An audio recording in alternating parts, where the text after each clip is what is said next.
and he smashed him down the ground. What a player. What a wonderful player. Hey guys, welcome back to Sidro Sports. We hope you enjoyed our last video. Thank you for all the support. Please do keep supporting us. For the ones who have not subscribed to our channel, please do subscribe to our channel so that we can bring exciting content to you continuously. Today's video is going to be about a crucial system that has helped organizers all over the world in hosting sporting events successfully in the last 1.5 years amidst the pandemic. We'll be looking at what BioBubble is and the impact it has had on our players.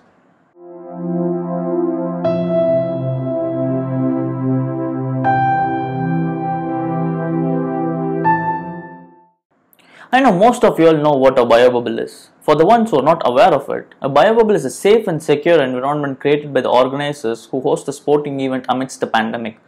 A BioBubble is usually to isolate players from the outside world where the possibility of transmission of virus is very minimum. A BioBubble is formed once the players and support staff arrive at a venue and return a few negative RT-PCR tests during the initial quarantine period. Players and support staff are not allowed to meet their family, friends, or anybody outside the bubble during the course of a tournament. In some special cases, families of players and support staff are allowed inside the bubble. They will be allowed access to certain areas like gym, dining area, conference room, stadium, and amongst others. Since the arrival of the pandemic, a number of sporting events across the globe have happened in the BioBubble. The structure of the BioBubble may vary from event to event depending on organizers, the venue, and few other factors. Different bubbles are allocated for players, match officials, broadcasters, organizers, and they are instructed to stay in their respective bubbles until the tournament is over. Different tournaments have different methods of tracking players inside the bubble. The 2020 IPL, which happened in UAE, had players wearing Bluetooth bands to monitor their movement. It also intimated players with a beep sound whenever they were about to step outside the bubble. Many events also have BioBubble managers that keep track of players' movements and take care of any positive cases inside the bubble. The BioBubble is a lot more complicated and difficult than it may seem to viewers outside of it. Although it gives us an impression of players being treated extremely well in a safe and luxurious environment, isolation has taken a toll on a number of players in the last year and 6 months. One of the very first tournaments to be held in the BioBubble was the England vs West Indies Test Series in 2020 July. As the entire world was in a lockdown, England hosted West Indies for a Test Series. Immediately after the conclusion of the tournament, then West Indies captain Jason Holder said in a press conference, prolonged use of the bubble was untenable. It has been a year and a half since cricket started happening in BioBubbles, and there have been a number of instances of players complaining of exhaustion and fatigue caused by isolation. We tend to overlook many such cases while enjoying our sport. Several reports have emerged revealing how tedious the bubble is for each player, how it is affecting their performance, and the impact it has on their mental health. Several players have come out in public talking about the impact BioBubbles have had on them in the last 1.5 years, and how sporting bodies should look into it if they don't want players to suffer. Ben Stokes recently took an indefinite break from cricket citing a shoulder injury and wanting more time with his family. This came as a shock as England's best all-rounder pulled out from a marquee series against India.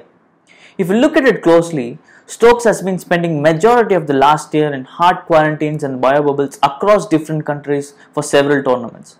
Right from the series against West Indies in July 2020 to the recently concluded limited overs series against Pakistan, which he captained, he has been part of back-to-back series organized in a BioBubble.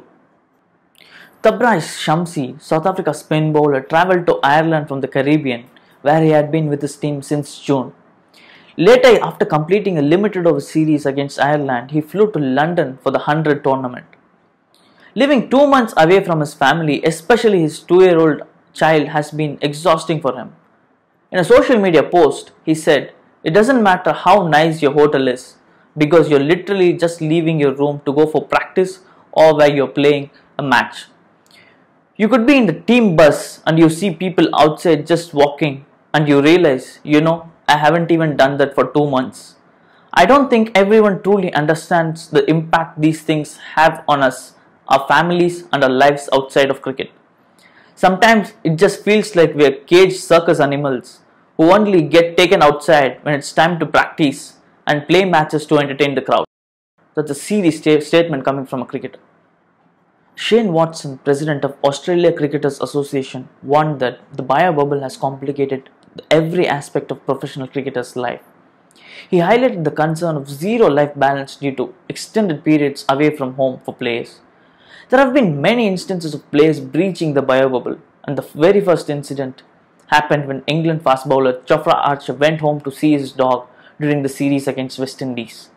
He was forced to sit out for the next match as he had to quarantine for a few days and return negative tests to join the bubble again. Pakistan players have also breached the bio bubble a couple of times in New Zealand, which put a lot of pressure on the Pakistan Cricket Board.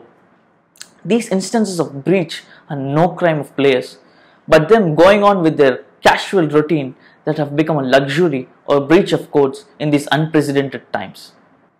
Such hard quarantine rules and bio bubble norms are forcing players to pull out of tournaments to spend valuable time with their families and live normal lives. During the start of 2021 IPL, Josh Hazlewood, Mitchell Marsh and Mark Wood pulled out of it few days before the start of the tournament. Adam Zampa, Kane Richardson, Andrew Tye, England's Liam Livingstone left the IPL midway to avoid spending weeks of time in quarantine as the countries began to shut doors during the second wave of COVID-19. Let's look at how few teams have been handling bubble life better in certain circumstances. The Indian cricket team by the end of November would have spent almost 6 months in back-to-back bio bubbles. They reached England in June for the World Test Championship and were forced to stay back for 3 weeks before the commencement of England series, as coming back was never an option given the hard quarantine period they had to serve to enter England again. After the completion of England series, they will be flying to UAE for the IPL, and as soon as the IPL gets over in October, they shift to another bio bubble for the T20 World Cup. It is only by the end of November they will be able to return back home. The only advantage the Indian players have is that BCCI allowed families of Indian players to travel along with them, and this is a huge relief than to spend hard quarantines alone or not having to visit your family for 6 months. Also, England had opened up by the time Indians visited. Hence, players were allowed to step out of the bubble with their families for close to 2 weeks, which came in as a huge boon to them after the completion of World Test Championship. However, Rishabh Pant tested positive for COVID-19 during the break, and he had to join the team back in the bubble after serving his quarantine period. The England and Wales Cricket Board defended the relaxations of their bio bubble when they came under attack after several England cricketers tested positive for COVID-19 ahead of the series against Pakistan. This kind of setup has allowed players to be in a bubble for longer periods without feeling as much pressure. England players have already requested ECB to allow their families on their tour to Australia for the Ashes series. Given the intensity of the series, long quarantines and the amount of time they need to spend in the bio bubble, having their families with them would be a lot comforting. ECB is yet to decide on the matter, with the fear of many players opting out of the series if their families are not allowed. The general view is that bubbles of varied degrees of severity are here to stay at least for the next few months. And it is up to the cricket boards on how they set up and run the bubbles, keeping in mind the mental health of the players who are crucial in keeping a game alive even during a pandemic. And with that, we come to the end of this video. Please do let us know in the comments about what you feel about the bio bubble and things that you would like the cricket boards to take up to help players better cope with the bubble. And please don't forget to like, share and subscribe to our channel. Thank you.